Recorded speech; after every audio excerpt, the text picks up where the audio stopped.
मोर्शीतून एक अत्यंत धक्कादायक आणि रहस्यमय घटना समोर आली आहे.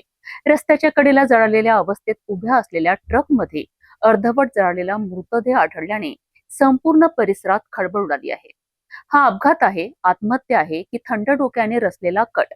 पाहूया हा संपूर्ण विशेष रिपोर्ट.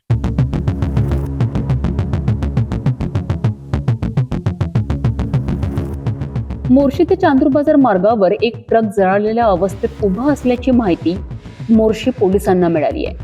घटनेची माहिती मिळताच पोलीस आणि अग्निशामक दलाने घटनास्थळी धाव घेत आग आटोक्यात आणली. आग विझवल्यानंतर ट्रकच्या कॅबिनमध्ये अर्धवट जळालेल्या अवस्थेत एका व्यक्तीचा मृतदेह आढळून आला. या घटनेमुळे परिसरात मोठी खळबळ उडाली आहे. MH29T2903 क्रमांकाचा हा ट्रक चंद्रपूर येथील असल्याची माहिती समोर आली असून ट्रक मालक माढा कॉलनी परिसरात राहत असल्याचे सांगितले जात आहे. पोलिसांच्या प्राथमिक तपासात या प्रकरणात घातपाताचा संशय व्यक्त करण्यात आला आहे. मृत व्यक्तीची ओळख, मृत्यूचे कारण आणि आगीमागील नेमके रहस्य उलगडण्यासाठी पोलीस सर्व बाजूंनी तपास करीत आहेत.